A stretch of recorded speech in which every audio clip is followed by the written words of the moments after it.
Hello friends, आज हम पढ़ेंगे वनस्पति जगत के बारे में। आर.एच. व्हिटेकर ने 5 जगत प्रणाली दी थी। उसमें मोनेरा, प्रोटिस्टा, फंजाई, प्लांटी तथा एनिमिलिया का वर्णन करा था।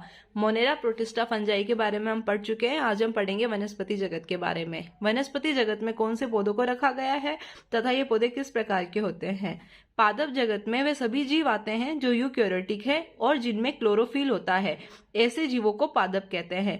यानी पादप जगत, वनस्पति जगत में ऐसे जीवों को रखा जाता है जिसमें सुव्यवस्थित केंद्रक पाया जाता है, बहुकोशिकीय जीव होते हैं तथा इसमें केंद्रक, झिल्ली, कोशिका भित्ति सब उपस्थित होता है तथा इनमें क्लोरोफिल भी होता है जो ये सूर्य या प्रकाश की उपस्थिति में स्वयं भोजन बना सकते हैं।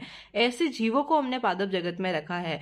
इनमें से कुछ पादप जैसे कीट भक्षी पौधे, ब्लैडरवर्ट, फीनस फ्लाईट्रेप, परजीवी पौधे, अमरबेल, कसकुट्टा आंशिक रूप से विषमपोषी होते हैं। यानी इनमें से कुछ पौधे ऐसे भी होते हैं जो प्रकाश की उपस्थिति में स्वयं भोजन नहीं बना सकते हैं। यानी कीट भक्षी पौधे, ये कीटों का भक्षण कर लेते हैं तथा फिर उनको पचा भी लेते हैं। इनमें रोमिल संरचनाएं पाई जाती है जिसे ये कीटों को पकड़ लेते हैं, मार देते हैं तथा उनका पोषण कर लेते हैं। अब ऐसे पौधे कौन से हैं? ब्लैडरवर्ट तथा वीनस फ्लाईट्रेप। और परजीवी पौधे, ऐसे पौधे जो दूसरे पौधों के ऊपर निर्भर रहते हैं तथा उससे अपना भोजन प्राप्त करते हैं। जब वो पौधे अमरबेल है, कसकुट्टा है, ये आंशिक रूप से विषमपोषी होते हैं यानी दूसरे जीवों पर निर्भर करते हैं। पादप कोशिका में कोशिका भित्ति सेलुलोज की बनी होती है। पादप की जो कोशिका होती है या प्लांट देखा होगा, प्लांट के बाहर एक मोटा या कठोर आवरण पाया जाता है, वो सेलुलोज का बना होता है। यानी कोशिका भित्ति जो होती है वो सेलुलोज की बनी होती है। इस जगत में सेवाल, ब्रायोफाइटा, टेरिडोफाइटा, जिम्नोस्पर्म तथा एंजियोस्पर्म को रखा गया है। ऐसा वर्गीकरण जिसमें कायिक तथा लैंगिक गुणों को समान मान्यता दी गई थी उसे लिनियस ने कृत्रिम वर्गीकरण कहा। अब पौधों का अध्ययन किया। अध्ययन करने में कुछ वैज्ञानिकों ने कायिक तथा लैंगिक गुण जिससे पौधे का कोई भाग अलग हो गया और नया पौधा विकसित हो गया। लैंगिक गुण, नर या मादा युग्मक मिल गए, संयुग्मन से नया प्लांट बन गया। ऐसे पौधों को बराबरी मान्यता दी गई थी, उससे कृत्रिम वर्गीकरण कहा लिनियस ने। इसका कारण था कि वे बहुत कम गुणों पर आधारित थे, क्योंकि प्राकृतिक गुण बदलते रहते हैं तो ये बहुत कम गुणों पर आधारित थे, इसलिए लिनियस ने इन्हें कृत्रिम वर्गीकरण कहा। कायिक गुणों में प्राय पर्यावरण के अनुसार परिवर्तन हो जाता है। प्राकृतिक वर्गीकरण, पुष्पी पादपों में इस वर्गीकरण को जॉर्ज बेथम तथा जोसेफ डाल्टन हुकर ने बताया था। अब कृत्रिम वर्गीकरण के बारे में लिनियस ने बताया था तथा प्राकृतिक वर्गीकरण के बारे में जॉर्ज बेथम तथा जोसेफ डाल्टन हुकर ने बताया था। इसमें जीवों के प्राकृतिक संबंध, बाह्य गुणों के साथ साथ भीतरी गुणों जैसे परारचना, शरीर, भ्रूण विज्ञान तथा पादप रसायन के आधार पर अध्ययन किया जाता था। यानी कि जो जॉर्ज बेथम तथा जोसेफ डाल्टन हुकर ने बताया था प्राकृतिक संबंध, यानी कि प्रकृति के साथ उन पौधों का क्या संबंध है, उनके बाहर की आकृति कैसी है, उनके भीतर गुण कैसे हैं तथा उनकी पत्तियों की रचना, उनका शरीर कैसा है, भ्रूण का विकास किस तरह से होता है, पादप में कौन सा रसायन का क्या आधार है, उस आधार पर प्राकृतिक वर्गीकरण कहलाए। इनकी उनके प्रकृति के साथ जो संबंध है, उनकी संरचना, भ्रूण का निर्माण, ये सब जॉर्ज बेथम तथा जोसेफ डाल्टन हुकर ने बताया था। वर्तमान में हम जातिवर्तीय वर्गीकरण तंत्र जो विभिन्न जीवों में विकासीय संबंध पर आधारित है को स्वीकार करते हैं। यानी अब जो वैज्ञानिक है वो जातिवर्तीय वर्गीकरण, उनकी जातियों में जो क्या समानता है, उनकी क्या टेक्सोनोमी तंत्र है, उनका क्या तंत्र है, जातियों में क्या समानताएं पाई जाती है, उनके आधार पर जीवों के विकास किस प्रकार से हो रहा है, उस आधार पर हम वर्गीकरण करते हैं। अब आता है संख्यात्मक वर्गीकी। सभी अवलोकनीय गुणों पर आधारित है। यह सभी जो देखने में जो गुण होते हैं, समान पत्तियां, तने, जड़, ये जो सभी गुण है उनके ऊपर ही आधारित होती है। सजीव के सभी गुणों को एक नंबर दिया तथा एक कोड दिया, उसे प्रोसेस किया जाता है, उसमें प्रत्येक गुणों को समान महत्व दिया जाता है, जिससे सैकड़ों गुणों को ध्यान में रखकर हम अध्ययन कर सकते हैं। इसे संख्यात्मक वर्गीकी कहते हैं। अब हम अध्ययन करेंगे शैवाल का। शैवाल किसे कहते हैं? शैवाल क्लोरोफिल युक्त होता है, सरल, थैलोइड, स्वयंपोषी तथा मुख्यतः जलीय जीव है। शैवाल जो होते हैं इनमें क्लोरोफिल पाया जाता है, यानी ये स्वयं भोजन बना सकते हैं। क्लोरोफिल उपस्थित होता है, ये स्वयं भोजन बना देते हैं। सरल होते हैं, यानी कि इनकी आकृति सरल होती है। थैलोइड होते हैं, थैलस के प्रकार का इनका शरीर होता है। स्वयंपोषी होते हैं, प्रकाश संश्लेषी होते हैं तथा मुख्यतः ये जलीय जीव होते हैं, यानी मुख्यतः पानी में ये पाए जाते हैं। ये नमयुक्त पत्थरों, मिट्टी तथा लकड़ी में भी पाए जाते हैं।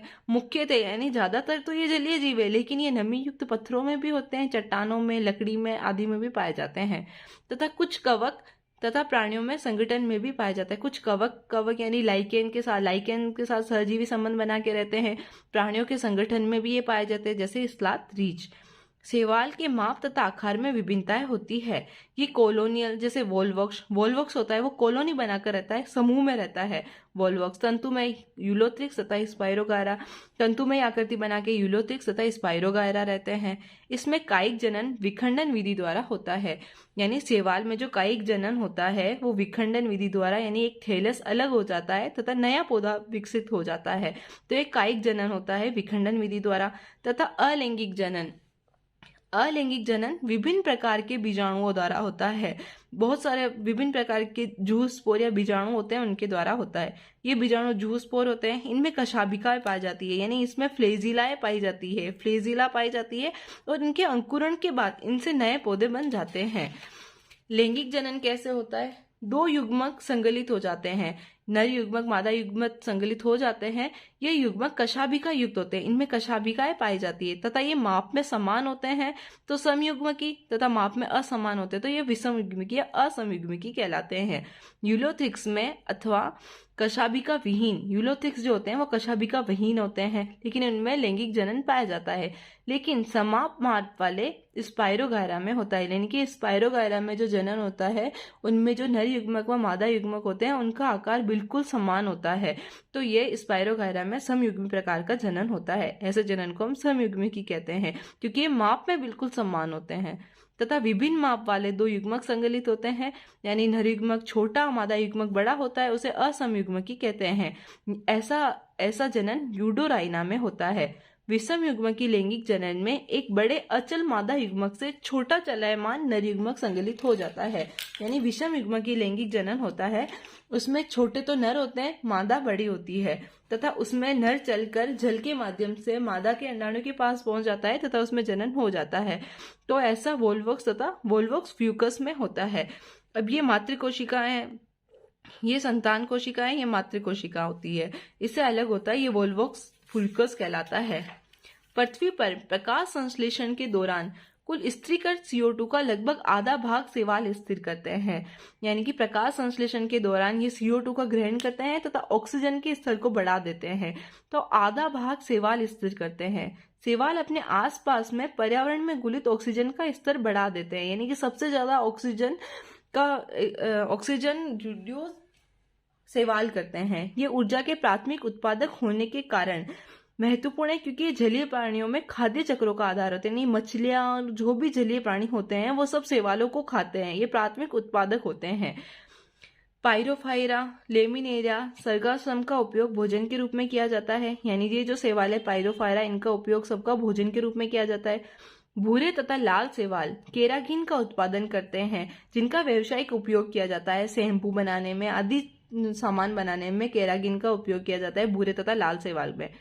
जिलेडियन तथा ग्रेसिलेरिया से एगार प्राप्त होता है, जिसका उपयोग सूक्ष्म जीवों के संवर्धन में आइसक्रीम और झेली बनाने में किया जाता है। यानी सूक्ष्म जीवों का संवर्धन किया जाता है, आइसक्रीम और झेली बनाई जाती है इन शैवाल से। क्लोरेला तथा स्पुरेलाइना, इसमें प्रोटीन प्रचुर मात्रा में पाया जाता है, इसलिए इसे अंतरिक्ष यात्री भी भोजन के रूप में इसका उपयोग करते हैं। और ये एक कोशिकीय शैवाल होते हैं, ये एक कोशिका से बने हुए शैवाल होते हैं।